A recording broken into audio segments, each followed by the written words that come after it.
नमस्कार दोस्तों, जीवन के रंग पत्री जी के संग इस कार्यक्रम में आपका बहुत बहुत स्वागत है। ध्यान ने हमारे जीवन में कितने आश्चर्यचकित रंग भरे हैं। हमारा जीवन हमारे जीवन को जीने का उद्देश्य मिला है, नई राह मिली है। और इस मंच पर हम आपकी मुलाकात उन ध्यानियों से करवाते हैं जिन्हें ध्यान के अद्भुत एक्सपीरियंस हैं, उनको जीवन का उद्देश्य मिला। और आज हम आपकी मुलाकात करवा रहे हैं दिल्ली से मीनू रावत जी से, जिन्हें 10 सालों से ध्यान का अद्भुत अनुभव रहा है और पत्रे सर से मिलने का अनमोल मौका मिला है। बहुत कुछ सीखने को मिला है।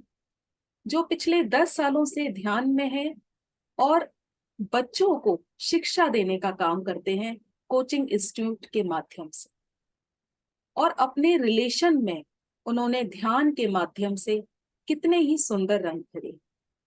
तो आइए मैं स्वागत करती हूँ मीनू जी का। बहुत बहुत स्वागत है मीनू जी आपका। अपने कीमती अनुभव नमस्ते को मैम। हाँ जी हमारे साथ शेयर कीजिए प्लीज। नमस्कार मैम, आपका बहुत बहुत धन्यवाद कि आपने मुझे ये सौभाग्य दिया कि मैं अपना एक्सपीरियंस आप लोगों के साथ शेयर कर सकूं। मेरा नाम मीनू रावत है। मैं परिवर्तन कोचिंग चलाती हूँ। मैं अगर आपको अपनी स्टोरी सुनाऊंगी ही तो आप बोलोगे कि शायद कोई पिक्चर चल रही है, लेकिन शुरू से शुरू करती हूँ। अ, मेरा बचपन जो है वो एक ऐसे माहौल के अंदर था जिस घर के अंदर बहुत ही ज्यादा कीर्तन होता था। मेरे पापा, आप कह सकते हो अगर मेडिटेशन के टर्म के अंदर, तो थर्ड आई मास्टर थे। और मेरे पापा बहुत ही ज्यादा अमेजिंग पर्सनालिटी।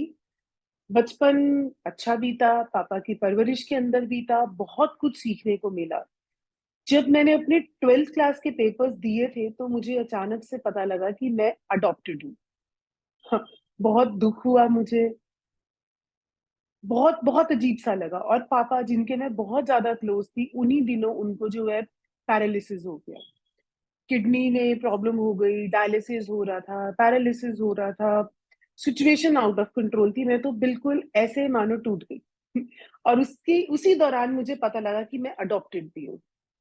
दुख बहुत हुआ, अपनी उस मदर को लेकर बहुत गुस्सा आया कि क्या किया उन्होंने मेरे साथ। बट चलो, लाइफ को एक्सेप्ट किया। पापा बहुत अच्छे थे, बहुत कुछ सीखा उनसे, आगे बढ़ती गई। शायद हमारे घर में कीर्तन बहुत होता था, पापा की परवरिश बहुत अच्छी थी, बहुत पॉजिटिविटी थी, इसीलिए शायद मैं इस चीज को थोड़ा इजीली ले पाई। मेरे पापा, एक उनके चाचा जी थे, उनको बहुत भगवान मानते थे। सारी जिंदगी उन्होंने सिर्फ उन्हीं के लिए किया। अपना घर उनके लिए लुटा दिया, अपना बिजनेस खत्म कर दिया। हमारी लाइफ, मुझे कोई बचपन की यादगार नहीं है कि मैं, मम्मी पापा हम लोग कहीं घूमने गए हो, या हम लोगों ने इकट्ठा फैमिली टाइम बिताया, बिकॉज फैमिली तो टाइम था ही नहीं ना। पापा हर समय उन्हीं के साथ। लास्ट दिनों में, जैसे कि मैंने बताया, पापा को अचानक से ही बहुत प्रॉब्लम्स हो गई, अपने डेथ बेड पर थे। तो मुझे अभी भी वो दिन याद है कि मैं पापा को गाड़ी में लेकर जा रही थी डॉक्टर के पास। उन्होंने गाड़ी में लेटे हुए थे, तो मैंने बोला पापा बैठ जाओ। तो पापा ने बोला अगर अभी मैं उठ गया ना तो मैं जिंदगी में कभी नहीं उठ पाऊंगा, तो मुझे अभी लेटे ही रहने दे। हाँ, लेकिन मुझे जाने से पहले तुझसे ये बात करनी है। उनका क्या हुआ? कह रहे मेरा आखिरी टाइम आ गया, मैं अब जा रहा हूँ। लेकिन मैं हाथ जोड़ के तुझसे माफी मांगता हूँ, तेरे से, तेरी माँ से, कि मैंने जिंदगी भर तुम लोगों को सिर्फ एक एक सुख नहीं दे पाया, एक पारिवारिक सुख नहीं दे पाया। मैं उसके लिए तुम लोगों से माफी मांगता हूँ। मैंने बोला नहीं पापा, कुछ भी ऐसा नहीं है। उन्होंने हाथ जोड़ के माफी मांगी। मुझे अभी भी मेरे दिमाग में, इस बात को 20 साल हो गए, बिल्कुल मेरे दिमाग में अभी भी वो बात क्लियर है। बट चलो, और सच्ची, उस दिन के बाद पापा घर नहीं आए। वो आखिरी बार था जो मेरी आखिरी इंटरेक्शन उनसे हुई थी। फिर भी उन्होंने फोन किया, सबको बोला कि मेरी आखिरी सत श्री अकाल है, मैं अब नहीं आऊंगा। एक एक बंदा जो उनका जानकार था, पापा ने सबको फोन करके आखिरी दिन सबको अपनी सत श्री अकाल बोली। मुझे, मेरी मम्मी से उन्होंने माफी मांगी। और उस दिन के बाद वो नहीं आए घर। मेरे पापा मेरी दुनिया थे। जब वो खत्म हुए ना, तो मुझे लग रहा था कि बस मेरी दुनिया खत्म। इधर से पापा नहीं, मम्मी के साथ मेरा रिलेशन कभी भी बहुत अच्छा रहा नहीं। अडॉप्टेड थी, उन्हीं दिनों ही मुझे पता लगा था। सब कुछ ही एकदम से बहुत ज्यादा हो गया, बट बहुत बहुत टूट गई थी मैं। हमारे तो ये हालात थे कि मेरे पापा 7 भाई बहन, और कोई हमारे घर ये पूछने नहीं आया कि रोटी भी खाई है कि नहीं। नमक के साथ रोटी खा रहे हैं। उन्हीं दिनों मैंने ट्यूशंस पढ़ानी शुरू कर दी थी, क्योंकि बहुत ज्यादा स्ट्रेस था लाइफ में। तो ट्यूशंस पढ़ाती थी तो मैं मारती बहुत थी, खटाक खटाक चांटे मारती थी। मुझे याद है स्टार्टिंग डेज में मैंने एक बच्चे को थप्पड़ मारा, और वो ऐसे पढ़ रहा था और उसके नाक से खून टपक रहा था। और सब के लिए बहुत फेमस थी मैं कि मीनू दीदी तो मार मार के पढ़ाती है। इनफैक्ट एक बच्चा पोस्टर बना के लाया था कि हमारे यहाँ पे चांटे मार मार के बच्चे सुधारे जाते हैं।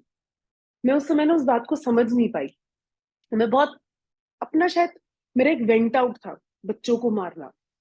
हर समय स्ट्रेस्ड रहती थी, चिड़चिड़ी रहती थी, पता नहीं क्या ही करती थी मैं। बहुत अजीब सी थी मैं। फिर मेरी शादी हुई। शादी हुई, ठीक चल रहा था, 6-7 महीने तक सब ठीक था। उसके बाद मुझे पता लगा कि my husband is a case of severe depression. Love marriage की थी मैंने, परिवार से बिल्कुल विपरीत जाकर मुझे पता लगा कि वो सीवियर डिप्रेशन का केस है। जो थोड़ा बहुत एक उम्मीद की किरण जागी थी कि लव मैरिज है, मेरा पति, खुशियां ही खुशियां होंगी लाइफ में, टूट गया। वो सपना भी टूट गया। चलो, और मेहनत की, उनकी जॉब छूट गई। धीरे धीरे धीरे मेरे को समझ ही नहीं आता कि लाइफ का मकसद ही क्या है। मैं हुई क्यों? बचपन से लेके अभी तक कुछ नहीं किया, अब शादी हुई तब कुछ नहीं किया, फिर मैंने कंसीव किया। फिर उसके बाद थोड़ी थोड़ी जो लाइफ थी, प्रेग्नेंट हुई तो मुझे लगा चलो अब कुछ बेटर होगा। बट देन अगेन, खाने के लिए रोटी नहीं। उन्हीं दिनों हस्बैंड की जॉब छूट गई थी। फिर बहुत ज्यादा स्ट्रेस। फिर जिन लोगों ने मुझे अडॉप्ट कर रखा है, वो मुझे एक दिन एक फंक्शन पे मिले। उन्होंने मुझे बोला तू घर आ, हम लोगों से मिल, बात बात कर। फिर मैंने बात की, बट पता नहीं मुझे और गुस्सा आया कि वो लोग इतने रिच और मैं कहाँ। उनके एक फ्लोर पे 4 नौकर थे और मैं यहाँ पे नौकर की तरह सारा दिन काम करती रहती। तो मैंने अपने आप से बहुत क्वेश्चंस किए। तो एक दिन मुझे अभी भी मुझे याद है कि जस्ती दीदी ने एक एसएस कोचिंग सेंटर के अंदर एक वर्कशॉप ऑर्गेनाइज की थी। तो मुझे दीदी का कॉल आया। दीदी ने बोला मीनू आ जा, एक वर्कशॉप कर रहे हैं, तू मिलके देख, तेरे को अच्छा लगेगा। मैं वहां गई। वो मेरा पहला एक्सपीरियंस था मेडिटेशन का। मैं वहां गई और मुझे बहुत सुकून मिला, अपने आप से बहुत सुकून मिला। फिर मैं दीदी से ज्यादा कनेक्टेड रहने लगी। बात बात की मैंने दीदी से, मेडिटेशन को देखा, मेडिटेशन को समझा। फिर मैं बहुत परेशान हुई थी। मैं दीदी के पास चली आ रही, तो मुझे दीदी ने समझाया। मुझे एक बुक दी थी दीदी ने बोला इसको पढ़। मैंने पढ़ा, और दीदी ने मुझे समझाया कि मैं एक बहुत ही ज्यादा पावरफुल सोल हूँ। दीदी कहती देख, सीधी लाइफ तो सारे ही चल लेते हैं, तू एक बहुत पावरफुल सोल है, तू अपनी लाइफ में बहुत चैलेंजेस लेकर आई है। बस तुझे इसको पॉजिटिव तरीके से, मेडिटेशन के तरीके से बस तुझे इसको चैनलाइज करना है। I started meditating. सबसे पहली चीज, मुझे याद है दीदी ने मुझे एक और चीज सिखाई थी। डोंट एक्सपेक्ट, है ना दीदी? दीदी ने मुझे ऐसे सिखाया था, डोंट एक्सपेक्ट, ऑलवेज एक्सेप्ट। तो सबसे पहली चीज तो मैंने यही की कि मैंने अपने हस्बैंड को एक्सेप्ट किया। जिनसे मेरे को हमेशा एक्सपेक्टेशन होती थी ना, मुझे ऐसे फिल्मी हीरो चाहिए था कि शाहरुख खान टाइप्स, है ना, रोमांटिक सा। बट ऐसा नहीं था। तो मैंने अपने हस्बैंड से एक्सपेक्ट करना छोड़ दिया। वो जैसे थे मैंने उनको एक्सेप्ट किया कि वो जैसे हैं, आई एम एक्सेप्टिंग यू। फिर सेकंड चीज, मैंने अपनी मदर को एक्सेप्ट किया। थर्ड चीज, मैंने अपनी जिस मदर ने मुझे अडॉप्ट दिया था, मैंने उस मदर को फॉरगिव किया। मैंने कहा आई एम फॉरगिविंग यू। ये मेरी लाइफ, मेरा कर्मा, मेरा चैलेंज था। मेरी सोल ने इस रास्ते को चूज किया है। मेरा चीज को ना देखने का नजरिया ही बदल गया था। पहले मैं कहती थी आपकी गलती है, आपने मुझे दिया। नाउ आई सेड ये मेरी सोल का डिसीजन है, ये मेरा कर्म है, I have chosen this decision. ये मेरी जर्नी है, और मेरी जर्नी को मैं खुद करूंगी। मुझे एक्सेप्टेंस सिखाई। सबसे अच्छी चीज ये थी, जिस दीदी से कनेक्ट होने के बाद I have started accepting things. और उसके बाद मैंने सडनली है ना हर चीज में ग्रेटिट्यूड देखना शुरू कर दिया। मेरे हस्बैंड मेरे साथ मेरे घर में रह रहे हैं, इसके लिए तो मुझे ग्रेटिट्यूड देना चाहिए उनको। I have started giving him gratitude. मैं अपने घर में बैठ के ट्यूशंस पढ़ा रही हूँ, I started giving gratitude for that. मेरी मम्मी ने मुझे अडॉप्ट करने का मौका दिया ताकि मैं अपनी एक इंडिविजुअलिटी बनाऊं। अगेन मेरे मन में अचानक से देखने का नजरिया ही बदल गया। और वो जो था ना, जो अभी तक मेरी हेट्रेड थी, इट टर्न्ड इनटू ग्रेटिट्यूड। बस ये चीज जो थी, तो सडनली मैंने हर चीज के अंदर है ना ग्रेटिट्यूड को देखना शुरू कर दिया, फॉरगिवनेस देखनी शुरू कर दी। और अब आई एम सो ब्लेस्ड कि मेरी एक नहीं, मेरी दो मम्मी है, and I am living so happily with both of them. मैं वो जैसी है, मैंने आई हैव स्टार्टेड एक्सेप्टिंग हर, उनकी फैमिली को, उनको आई हैव स्टार्टेड एक्सेप्टिंग। फिर धीरे धीरे मेरा बेटा बड़ा हुआ, मुझे नहीं पता क्यों, बट मेरा उसके साथ जो है बहुत ग्रजेस आने शुरू हो गए। मुझे उसकी हर बात बहुत बुरी लगती थी, अननेसेसरी मैं उसको बहुत ज्यादा मारती थी, हर किसी बात की फ्रस्ट्रेशन उस पे। फिर अगेन मैंने जिस दीदी से बात की, मैंने कहा दीदी I need to find a solution. फिर जस्सी दी मुझे परिनिर्वाणा लेकर गई। वहां पे वसंता मैम और जस्सी दी, मुझे अभी भी वो दिन याद है। वहां ऊपर हम तीनों ही थे, और इन लोगों ने मेरे से जो है वो सारा फॉरगिवनेस जो है करवाया। सारे जो पिछली सारी चीजें थी, पास्ट रिग्रेशन दीदी ने मुझसे कराया। और अब मैं और मनित मेरा बेटा, भी both are best friends, and he is also practicing meditation, और उसके रिजल्ट में बहुत इंप्रूवमेंट हुई है। फिर मेरा परिवर्तन कोचिंग, माय परिवर्तन कोचिंग जो मैं पिछले 23 साल से चला रही हूँ, फेमस थी अपने थप्पड़ के लिए। पीपल यूज टू बच्चे यूज टू हेट मी कि दीदी तो मार मार के पढ़ाती है। एंड फिर मैं दीदी से बात की। दीदी ने मुझे इमोशनल इंटेलिजेंस की वर्कशॉप मुझे ही दीदी ने कराई थी, और मुझे समझ आया कि बच्चों को मार कर कुछ नहीं होता। I have to be their friend, I have to connect with them. और उसके बाद मैंने अपने इस बच्चों के साथ रिलेशनशिप पे काम किया। तब मेरे पास थे 15-20 बच्चे। जब मैं मारती थी मुझे लगता था मैं बहुत अच्छा कर रही हूँ, और अब जब मैं प्यार से पढ़ाना शुरू किया है, अंडरस्टैंड करके करना शुरू किया है, अभी जो मेरा अभी एकेडमिक सेशन गया उसमें मेरे पास 100 बच्चे थे। तो दिस इज द डिफरेंस, कि मेरे बच्चे अब मुझे अपना दोस्त समझते हैं। आजकल के जो बच्चे हैं ना मैम, इतने ज्यादा डिप्रेस्ड है। मेरी इस बार ट्यूशन के अंदर जो लास्ट बैच था, 5 बच्चों की थेरेपी चल रही थी, because they were severe case of depression. क्यों? क्योंकि पेरेंट्स के साथ कनेक्ट नहीं हो पा रहे हैं, एक्सपेक्टेशंस बहुत ज्यादा है पेरेंट्स की, पीयर प्रेशर बहुत ज्यादा है। तो they use to come and they use to sit and they use to talk. बस मैं इमोशनल इंटेलिजेंस वर्कशॉप से मुझे इतना अच्छा समझ आया कि मेरे बच्चे यार मेरे दोस्त ना, उनको यहाँ आकर इतना सुकून मिलता है ना, कि वो यहीं रहते हैं। मुझे उनको भेजना पड़ता है कि जाओ अब तुम लोग अपने घर जाओ, वो घर नहीं जाते हैं। तो अभी फ्रॉम लास्ट 10, अच्छा, I got a golden opportunity to meet Patri sir. हम अगेन वसंता मैम के घर में जो है एक सेशन था, मैं वहां पर गई थी। तो वहां पे पत्री सर आ रखे थे, तो मैं गई बहुत उत्सुकता से सर के पास गई। मैंने कहा सर मेरे बेटे के बारे में कुछ बताओ ना। तो सर कह रहे stupid, work on your self. तो देन मुझे क्लिक किया कि नहीं, मेरी पहली प्रायोरिटी अपने लिए काम करनी है। He has a different journey, वो अपनी जर्नी अपने आप देख लेगा। तो वो एक बस सर से मेरी इतनी इंटरेक्शन हुई थी, एंड सर से stupid, work on your self, वो work like magic to me. और मुझे समझ आ गया कि सर ने बस इतने कम शब्दों में मुझे मेरा मैसेज जो था वो समझा दिया, कि he has his own journey, और मुझे क्या करना है और उसको क्या करना है। देन क्योंकि अभी डिप्रेशन के बहुत सारे केसेस थे, तो मैंने अगेन जस्सी दी माई सेवियर, मैंने तो I call her my saviour.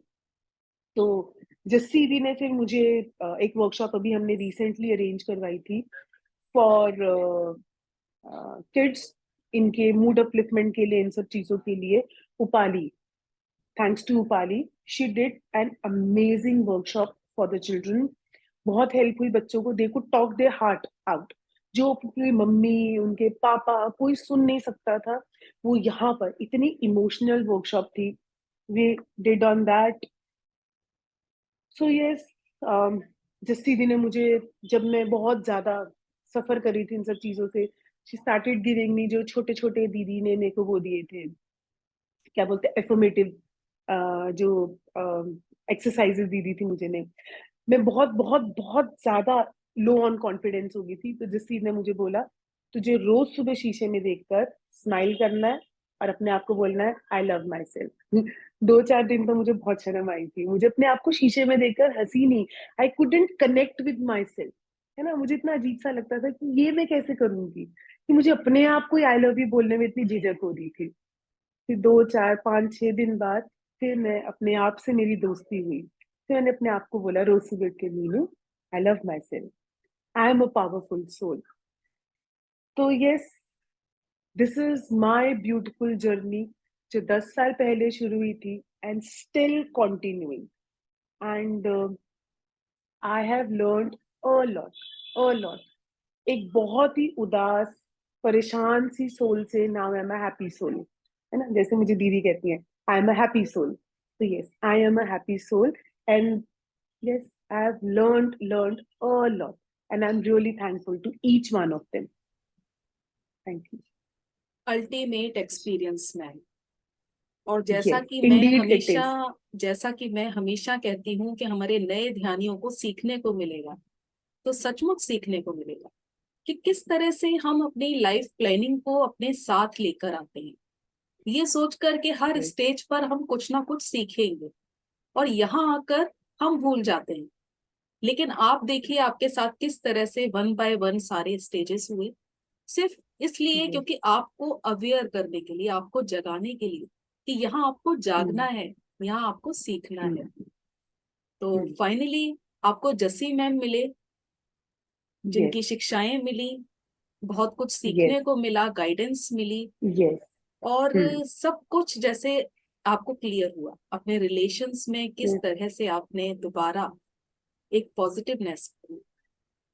और Yes. सबसे अच्छी बात Yes, ये ma'am. लगी कि उन बच्चों के साथ जिनको आप पढ़ाते हैं, उनको आपने समझा, उनकी Yes. फीलिंग को समझा कि किस Yes, तरह से ma'am. हम एक अच्छे क्या कहना चाहिए कि ध्यान को उन तक स्प्रेड कर सकते हैं, जो हमारे अंदर हाँ, मतलब प्योर मैंने अपनी फीलिंग्स हैं। वाइब्स को, यस, हाँ, प्योर उन्होंने मेरे को फीलिंग्स हैं। क्लींजिंग हुई है। हाँ, यस। प्योर वाइब्स को स्प्रेड कर सकते हैं।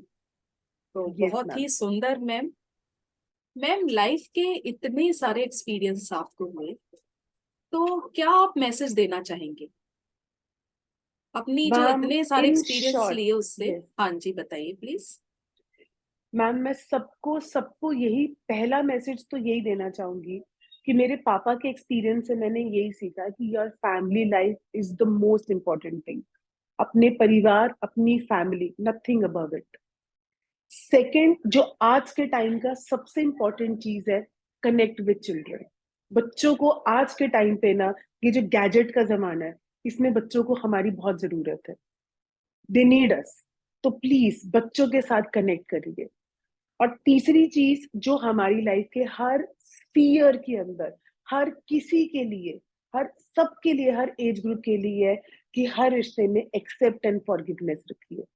एक्सेप्ट एंड फॉरगिव, ये मंत्रा सब एक्सेप्ट कर लो।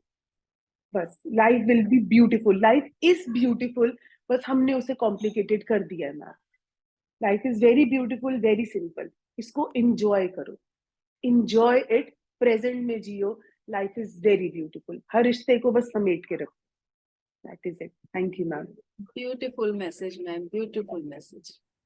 थैंक यू चलो, मैम। इसी थैंक यू। तरह से अपने वाइब्स को, अपने मैसेज को आगे पहुंचाते रहिए, ध्यान करते जी। रहिए, कराते रहिए। जी। तो बहुत बहुत धन्यवाद मैम आपका। Thank you ma'am. Thank you.